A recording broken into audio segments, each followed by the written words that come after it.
How you doing there? Welcome back to Babylon Talmud. Today we're studying Daf Mem Zayin, I think. Why not? Daf Mem Zayin of Masechta Sanhedrin. Friends, I hope that there isn't too much echo in this room that I'm in. There might be. So if there is, apologies for that. We're studying the 47th page of Masechta Sanhedrin. Here we go. We're going to start about 15 lines or so from the bottom on Daf Memvav Mud Beis. Iboilu de Asakasha. Spade the Yikar de Chaye Ave or Yikar de Shichve Ave. Eulogies, right? When you eulogize a nifter, so is it out of the honor of those who are alive, right? You eulogize the person and it reflects positively on his family and those people. Or you call it the Shichve Ave. Or is it to honor the nifter, right? That a person passes away and person passes away and we eulogize him. It gives kavod to the nifter. Where are we? So l'may nafkemine. Okay, what's the difference? What if the nifter, before he dies, says, I don't want a eulogy. So, if it's not about him, it's about the living people, so it's not up to him to decide. But if it is about his honor, you can say, look, I want to be moichel. I want to be moichel on the kavod. I don't want the honor. Alternatively, can we compel the heirs to pay for a eulogizer? Right? If it's out of honor for the nifter, then it's not up to them. They have to honor the nifter. But if it is for their own kavod, so they could be moichel on the kavod. Toshma coming here. Vayovoy Avram lispoid l'sarv l'vkeisa. That Abraham came to eulogize Sarah and to cry about her. So the implication of it came is that he wasn't there when she passed away, right? He was busy with Akeres Yitzchak and she passed away. And then he comes to eulogize her. Where am I? This was fun. And if you say that the point of eulogies is to honor those who are alive, who's that? Avram. Well, the Mishum Yikar de Avram Mashu La L'Sara. So I don't understand. Sarah passed away, and we're deferring her burial until Avram can get there to give a eulogy for his own sake. That would be strange. Rather, it must be that we deferred the burial in order to eulogize for her own sake. So we say no. It could be for the sake of the living, but Sarah Gufa Nichala Keichedim Yaakov Avram. That Sarah herself would have wanted that Avram eulogize her so that it could reflect positively on him. So it is Mishum. You could argue that it is Mishum Yikar Dechai. Tashma come in here. V'softulo kol Yisrael v'kavru also. That by Avia ben Yeravam, that by Avia the son of Yeravam, it says that all of Israel eulogized him, v'kavrosa, and they buried him. V'yomart mishum yikar dechaye. Now, if the point of the eulogy is to honor those who are alive, well, Avia ben Yeravam was in a family of shmendriks. So all the other people in his family, big shmendriks. So why would we have to honor them? Hanoch b'nei yikar ninu. So if you say Mishum Yikar L'chaye, the people in Aviya's family were not people that would be that would be wanting to give honor to. They're all shmendriks. So Nichlu Tzadikai dem Yakribu Inshe. But nonetheless, to Tzadikim, it is they nonetheless want that people should have honor, and therefore they should eulogize him. Mishum Yikar Dechaye. Tashma Kamnir lo Yisoftu v'lo Yikavru. it says by the people of Anosos that they won't be eulogized and they won't be buried. Now, but the thing is, if you say Mishum Yikara Dechaye, why would they not be eulogized? There must have been some tzaddikim who would get benefit from. Those who are left over. There are some tzaddikim over there. But yes, but tzaddikim don't want to be honored via rishoyim.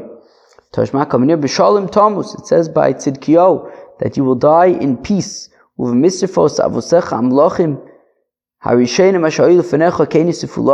the burnings of your fathers, the kings, the first kings before you, they will be burned. And they're going to eulogize you, wow, a master. Now, if the point of the eulogy is because of the people who are alive, why do we have to tell Tzidkiyo that they're going to eulogize him? Who cares? It's not his honor. It's not his honor. It's the honor of the other people. So why does he care? This is what he's saying. That the Yidden are going to be honored through your eulogy, just like they were honored through the eulogies of your fathers. Okay. Tashma coming here. Nivze be'enov nimos. That what disgustingness in his eyes is disgusting. Ze Chizkiyo melech Yehuda. This is Chizkiyo, the king of Judah. Shegerer atzmis oviv al mita shel chvalim. That he dragged, right? That Chizkiyo dragged the bones of his father Achav on a bed of reeds, and it was the opposite of COVID. It was a bizoyin. V'mishum yikar dechayehu. Now, if we are concerned about the yikar dechaye, the honor of the people who are alive, my taima. So then, why? Wait, what? Okay. My timer.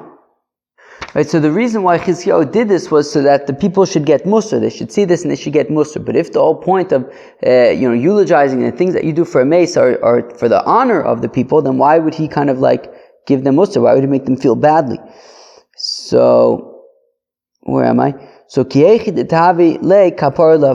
well, it's so that his father should have atonement, right? That he's going to schlep, he's going to drag his corpse on this mat of reeds. It's going to be some kind of atonement for his father, who was a Rosh. And so his father should have atonement. Mashu lei likar d'Yisrael. So now the honor of the Yidden, who now are going to be like, have to witness this, is going to, so that their honor is going to be compromised, so that his father has a kapara. No, it's okay for the Yidden. The Yidden were okay with this, that they don't mind witnessing this if it means that there's going to be a kapara for Achav, Chizki's father. Tashma, come in here. Rebbe said to his children before he was nifter, Al tispeduni ba'yoris. Don't eulogize me in kind of the smaller cities. Rather, eulogize me in the big cities, because then all of the smaller cities, Memela, are going to go to the big cities and there will be a big oilum there. And if the point of the eulogy is for the honor of the people who are alive, well, what's the difference if there's like one big crowd or if there are a bunch of smaller... who is that? That's Jasper. Jasper and Miri are going for a walk, and Chili is look like he's driving alongside them. Oh, there's Jasper. He's okay. All right. Okay. Maybe they're going to come in. Jasper. Maybe Jasper will be on Babylon Talmud. Anyways. So where were we? So if it's Mishum Yikara Dechaye, so then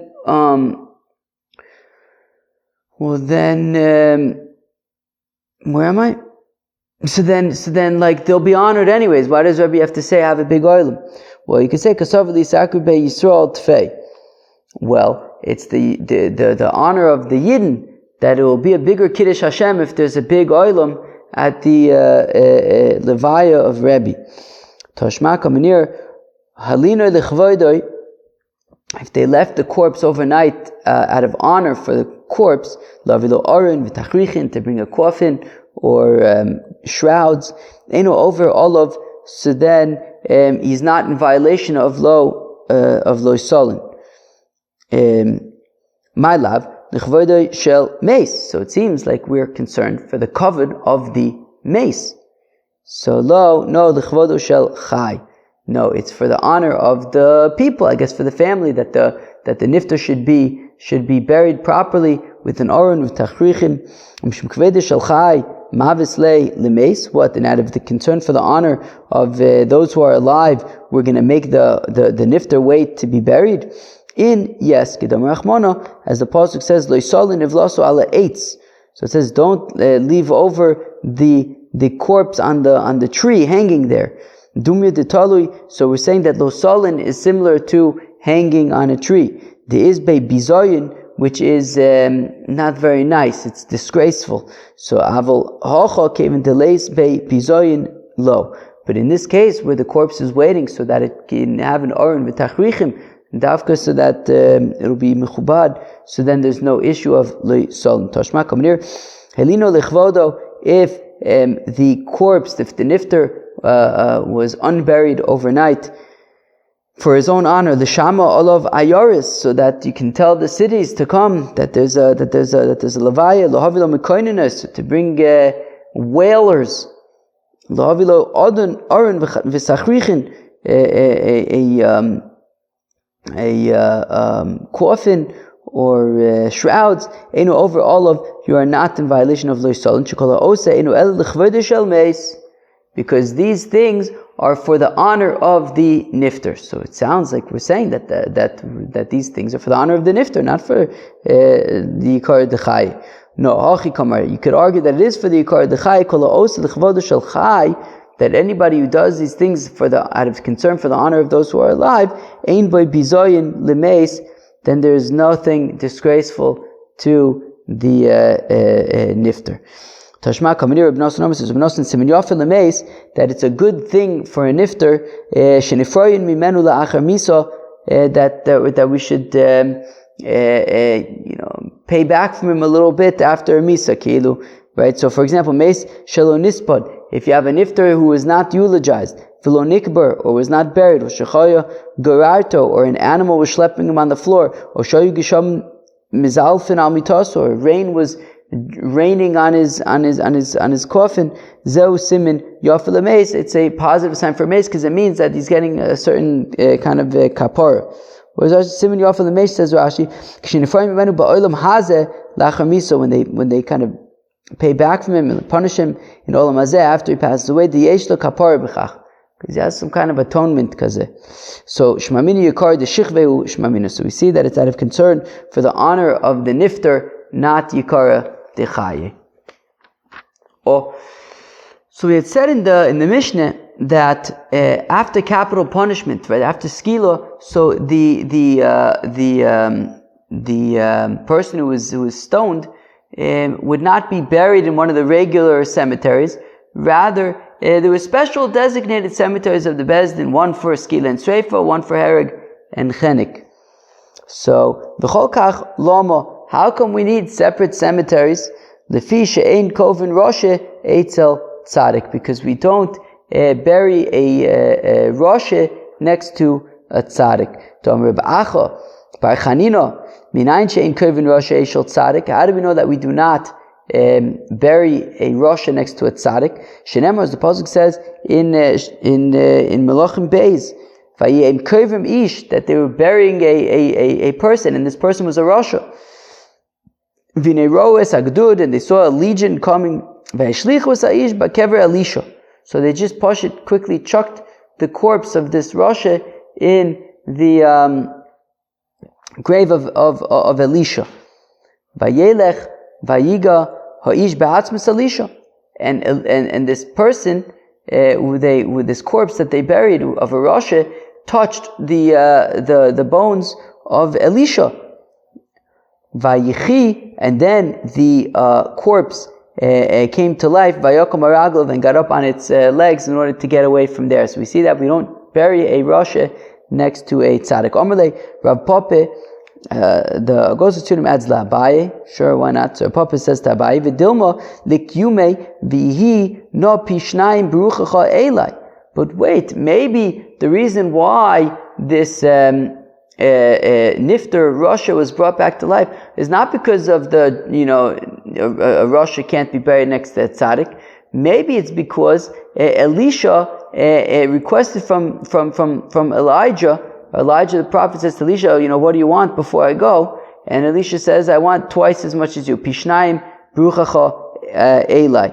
So maybe the reason why this nifter came to life was because, Elijah brought one person back to life. Elisha also brought a person back to life, right there at by the Shunamis. And now they're tied. Each one brought someone back to life. So the Pishnayim would be that another person was brought back to life. This fellow. So Amar Lei Sabai responds, Yochi, if that's the case, Hainu Ditanye Al Raglav Omar Ulevesu Lahalach. But 1 second, it says that he got up on his feet, but he didn't go to his house. But if the point was that he was being brought back to life, so then he should be able to go back to his house. So rather, no, the point is that he was brought back to life because he's a Rasha, and you can't have a Rasha buried next to a tzaddik. But if that's the case, then what's the double, right? What's the twice as much by Elisha relative to Elijah? So Amalei, Rabbi Yochanan, Sheripe Tzaras, Naiman, he healed the leprosy of Naiman. Shehi Shkula Kimes, that a leper, that it's a Mitzora, is considered like a dead person. Dichsiv Al Nati Kames. I think this is by Miriam, when she got Saras, I think it says, Al Nati Kames, do not be like a nifter. So we see that a Mitzora is Dom Lemes. Alright. Fine. Shkula Kimes. Uchshem she'ein kovrin Rasha eitzel tzaddik, and just like you don't bury a Rasha next to a tzaddik, kach ein kovrin Rasha chomer eitzel Rasha kal.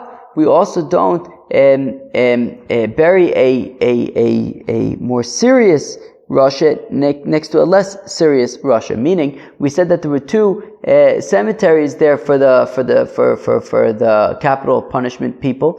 One for Skila and Sreifa, one for Hereg and Chenek. So we have separate cemeteries, right? Skila and Sreifa are considered the more chomer punishments, and Hereg and Chenek are considered to be the less chomer punishments. And we had two Batei Kvaris, one for Skila and Sreifa, one for Hereg and Chenek. So we see that there's further a distinction between Rasha chomer and Rasha kal. Feliskun arba kvaros. So for Ekti Gemara, why not have 4 cemeteries then? One for Skila, one for Sreifa, one for Ereg, one for Chenek. Shnei Kvaris Gemara Gmirle. Well, we have a Lach Moshe Misinai that there are 2 Batei Kvaris. That's it. Azoy. Omer Ula. I should change the video now. 1 second. Omer Ula says, Ula Omer B'Yechanan. Ochul Chelev. So if you have a person who consumed forbidden fats, alright, consumed forbidden fats. Okay, if a person eats chelev, so if it's by accident, he's got to bring a korban chatos. V'ifrish korban, and he separated a animal that was going to be offered as a korban chatos for eating chelev. V'heimer dasu, but then he went off the derech. V'chazbo, but then he became a Baal Tshuva. So hoyel v'nidcha yidacher. Well, this animal was set aside as a korban, but then when he became a mummer, so then the animal became pasul. So the korban was pasul. When he becomes a Baal Tshuva, so keben denidche yidoche. Once already the korban is no good, it remains no good. Itmanami was ochit stated, Omer B'Yirmiyah, Omer Abo, Omer B'Yechanan, ochul chelev v'ifrish korban. If a person ate chelev by accident and set aside a korban, and he became a shoite, a fool, and and that doesn't work for a korbanos. One second, I have to sneeze. What does Rashi say? Okay, where am I? Shota nami lav by kaparu di Yaakov also. Okay, so shota is also not by kapar, but then he became an unshoted. He became a wise guy again. So hol v'nitche yidoche again. Once the korban is no good, it remains no good utzricha, and we need hol v'nitche yidoche to be taught both by the guy who goes off the derech as well as by a shoite. Diashmiran kamaiso, if you only say this halacha of hol v'nitche yidoche by somebody goes off the derech mishum, and then he does tshuva mishum de iu docha nafshe biyodai, because he himself made the decision to go off the derech.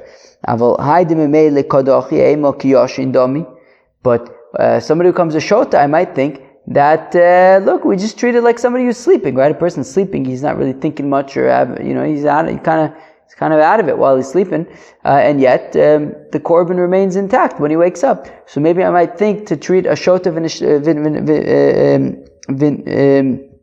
v'nishtifa in the same manner. So therefore, we have to say no. Also by a shota, we say hol v'nitche yidacha b'yashminan hacha, and if we would have the case of the guy going off the derech, we say hol v'nitche yidacha mishum de'ein biyodei lacha. No, I'm sorry. If we'd have the case of the shoite, but not the guy going off the derech, mishum de'ein biyodei lachazor. So we say hol v'nitche yidacha, since a shote, there's nothing that he can do to become unshoted. Right? It's not up to him. But by somebody goes off the derech, he can always come back onto the derech. So therefore, maybe we don't say hol v'nitche yidach. It's up to him. He can always come back. So tzricha, therefore, we say both by somebody going off the derech and by a shoite hol v'nitche yidach. Once the korban is no good, either because he went off the derech or because he became a shoite, it can't be restored. Amr of Yosef says of Yosef, Afonu nami tanino, we ochid learn this in a Mishnah. Yuba kodshim, if in an irani dachas, you have a city that the people were serving avodah zarah, so you have to destroy the Gans city. You have to destroy the entire city. And what if there were animals? What if people had set aside korbanos, right? What if people had set aside animals to be offered as korbanos? What do you do with them?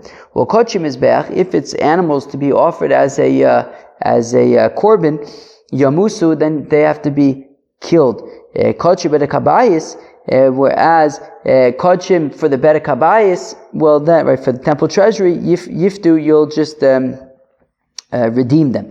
And we ask, amai yamusu? How come we say that the animals that have been set aside for korbanis need to be killed? Kevin the iktul havilu kapara.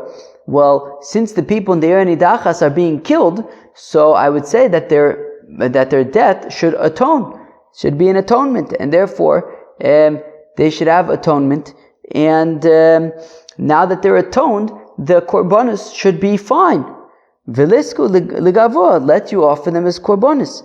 Lav mishum damin hol v'nidchu yidachu. Rather, is it not that we say yes, but once these korbanos became problematic because these people were doing avodah zarah, well then they're gone and they can't come back, even though there was a kapara. So we see hol v'nidchu yidachu. Amalei Abaye, but Abaye responds to Rav Yosef: is it so that when the people from Ner Nidachas are killed, they get a kapara? Misavrat meis mitoch risho havyolei kapara. Do you really think that somebody who dies as a Roshe has a kapara? Meis mitoch risho lo havyolei kapara. Somebody who dies as a Roshe does not have a kapara. The Tanu of Shmaya, the Shmaya taught Yochel afilu perishu of midarchei tzibur yitam. If you have a coin is not allowed to become Tmei Meis, but he can become Tmei Meis for his immediate relatives, for example, his father. Now, what if his father went off the derech? so then can he become tummy for his father? Well, it says we're only talking about people that are acting consistent with the way that the nation acts. But if he's not acting in that way, so then you cannot become tummy to him. So we see that even though, so we're saying what that if a Kohen's father went off the derech, so he can't become tummy for his father. But we're talking about his father is dead, right? So if we say that meis mitoch risho, there's kapara, well then he should be able to become tummy to his father because his father there was a kapara. Rather, it must be that meis mitoch risho there's no kapara. Amalei Ravit, but Ravit says 1 second, apples and oranges. Mika medam is nerog mitoch risho, the meis mitoch risho. 1 second, there's a distinction over here. There's nerog mitoch risho, somebody who was killed as a rasha, for example, in Ir Nidachas, versus somebody who simply dies as a rasha. For example, his father went off the derech by the kohen. Meis mitoch risho came the chiorche kamayis lo yavile kapara. Somebody who simply dies as a rasha, so then since he just died normally as a rasha, there was no kapara. Nerag mitoch risho, but if somebody was killed as a rasha, came on the lab ki orche mayis, since he did not die in the normal manner, he was killed. Hav yalei kapara, there would be a kapara. Teda, you should know the chsiv that the pasuk says mizmor la'asaf. There's a mizmor for asaf. Elokim, God. Bogoim b'nachlasecha, the nations have come to your inheritance. Timu aseichel kochecha, they have impurified, they have soiled your holy heichel. V'gominasnas nivlas avadecha maichelo fashamayim, they made the corpses of your servants food for the birds of the skies. B'sar chasidecha, and the flesh of your chasidim l'chaiso aretz, to the animals of the earth. Mai avadecha umai chasidecha. What's the difference between who's avodecha, who's chasidecha? Lav chasidecha mamish does not mean that your pious people and your chasidim means literally the chasidim, the pious people. Avodecha, and who are the avodecha? Hanoch de mechayve dina d'meikar, people who were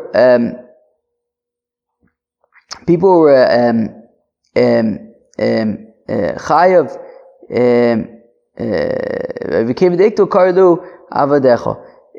It's people who were chayiv misa, and they were killed, and now they're called avadecha. So we see that there is a distinction between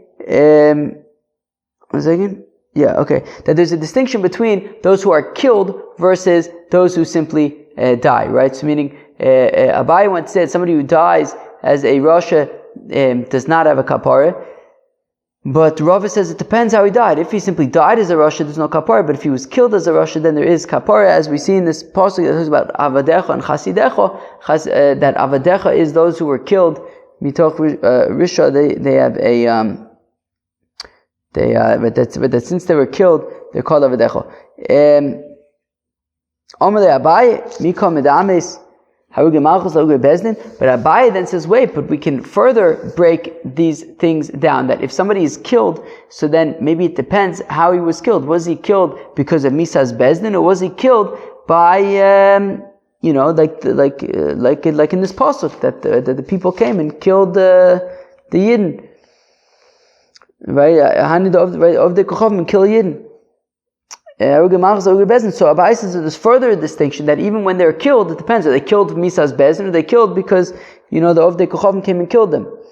So Harugei Malchus came in the Shalo Bedin, coming to Lehavidu Kapar, by Harugei Malchus, that when the Ovdei Kochavim come and kill somebody, so then there's a Kapara there, because since they were killed without any due process, there's a Kapara. Harugei Bezdin, but if you're killed by Bezdin, came into Bedin, Komiktale, since they're killed, in accordance with the law, well then lo yavdu kapara, right? It's the correct punishment, and there's no kapara for them in that. Okay? Teda Datan, you should know that we learn in the Mishnah, lo hayu kovrin also bekivros avosav. We said that by skila, right, which is misas bezdin. So the nifter would be he would not be buried in the cemetery of his fathers. So we see that when he was killed by Misas Bezdin, by Haruge Bezdin, there's no kapara, and he can't be buried in his family plot. And if it enters your mind that if somebody's killed and there's a kapara, likbero, then he should be able to be buried with his family. To which the Gemara says, no, you could say that if he's killed by Bezdin, there is a kapara. However, misa v'kavura be'inan. For the kapara to happen, yes, there's the capital punishment, but then he also has to be buried. And since at the time that he's being buried, he hasn't yet been buried, so then at that point, when they're burying him, he can't be buried in his family plot because he hasn't yet been buried in order to have the atonement. Most of Rav Ada Bar Ahava asks, Lo hayu misablin ela onanin shenaninus ela belev. Well, Rav Ada Bar Ahava asks that we said, well, after Skila, so then the family would not do Avelus, they would not have 7 days of mourning, but they could mourn in their hearts, right? They could be onanin because, that's internal, not external. If it enters your mind, came in the Ikbor Avilu Kapara, that once he's buried, there's a Kapara, well then li ablo. Well then, let them mourn him. Right? If we're saying that when he's buried, right, we're saying he was killed with Misas Bezin, then he was buried, so then there's a kapara. So then let them do Avelus. The whole point of not doing Avelus was so that he should be disgraced a little bit, so that he'll have a kapara in that. But if we're saying he has the kapara once he's buried, so let him do Avelus. So ba'inanami equal basar. Well, it's not enough to bury him. You have to bury him and keep him there for long enough that his flesh begins to decompose.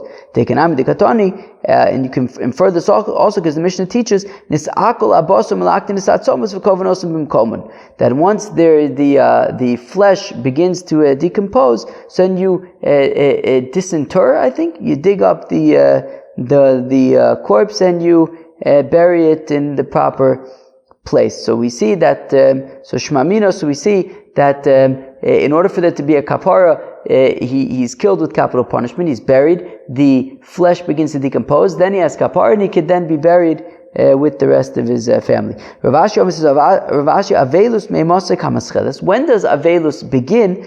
Mistimas hagoyla, once they close the coffin. That is when Avelus begins. Kapara me'mosek koavya, but when would the kapara come? Michichazu tzara de kivra porta, once he experiences the tsa'ar of being buried in the grave, which is a little bit after that hilkach. Therefore, hove itchu yidachu, since at the time that he had kapara, which is once he experiences the tzara de kivra, that's when he gets the kapara. But the Avelus had already started when they closed the coffin. Therefore, at the time of the Avelus, there wasn't yet kapara. If that's the case, lamli equal basar. Well, then why do we need equal basar? Right? What's the point of waiting if the kapara is already from before that? So we need the equal basar mishum delo efshir, because until then everything's just kind of what does Rashi say?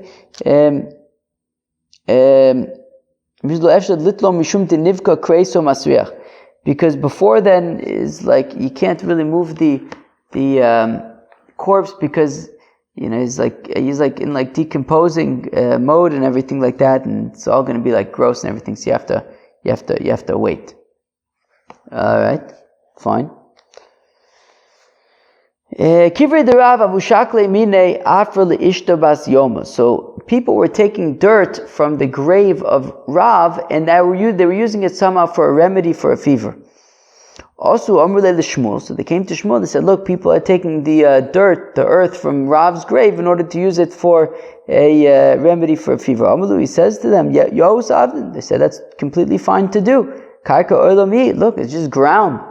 Sure, Rav is buried there, but the earth is just earth.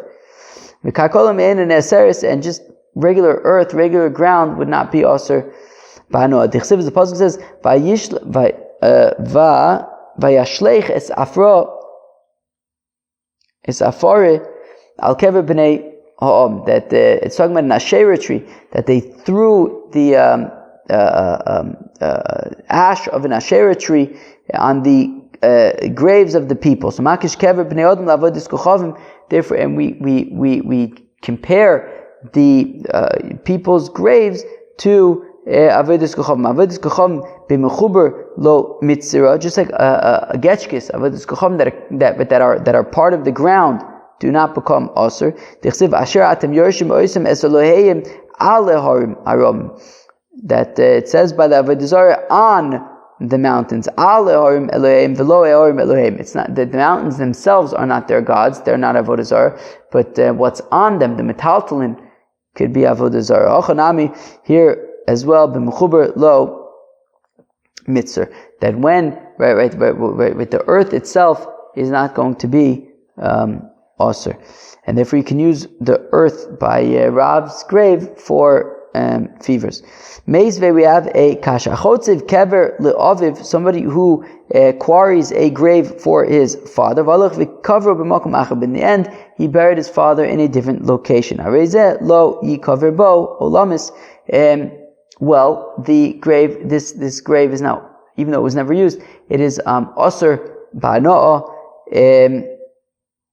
It is aser ba'noah, even though it's in the ground. So achov bekever binyan. No, this is talking about a grave, an above ground grave. So therefore, it would be able to become aser.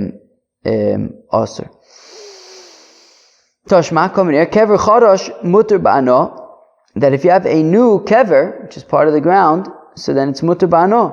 Hitu bo neifel aser ba'ano. But if you bury even a neifel in there, then it becomes aser ba'ano, even though it is the ground. Achonayim bekever binyan. Here also we're talking about an above ground grave.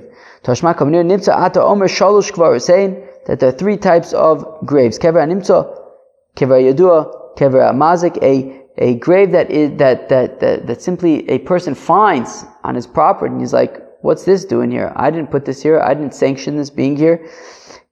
Kever yadua is the opposite, that the person who owns the field is aware that there is a grave on his field. Kever mazik is a rab, and then there is a grave that is damaging to the public because it's in Rishus Harab. Kever nimtza, a grave that somebody simply finds on his property, muter lifanoso, you can clear it out. Pineu mikomotor, and once you clear out the grave, the place where it was is tahor.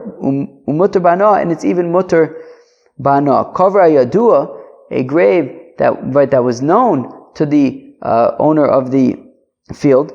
So also the fanoso, the grave cannot be removed. Pineu, if it was removed, mikomo tome, the place retains its the place where it was retains its tumah also bano, and it's also aser bano. Kever amazik as harabim, and if you have a kever in Rishus Harabim, muter lefanoso, you could clear it away. Pineu, and if you clear it away, mikomo tahor, its place is tahor. V'aser bano, but it is still aser bano, even though it's tahor. Hachanami bekever binyan. So here also we're talking about an above ground kever. That's why we're talking about it being aser, because it's above ground. Bekever animtza muter lefanoso. But one second, if you simply find a grave on your property, you can clear it away. Dilma meis mitzvah, but shouldn't we be concerned that maybe it's a meis mitzvah kana makomo, and a meis mitzvah remains where it's buried. You can't move it away. So shiny meis mitzvah the kal islay. Yeah, but if it was in fact a meis mitzvah, then people would have found out about it. So the fact that you didn't know about it means that it was not a meis mitzvah. Peace out.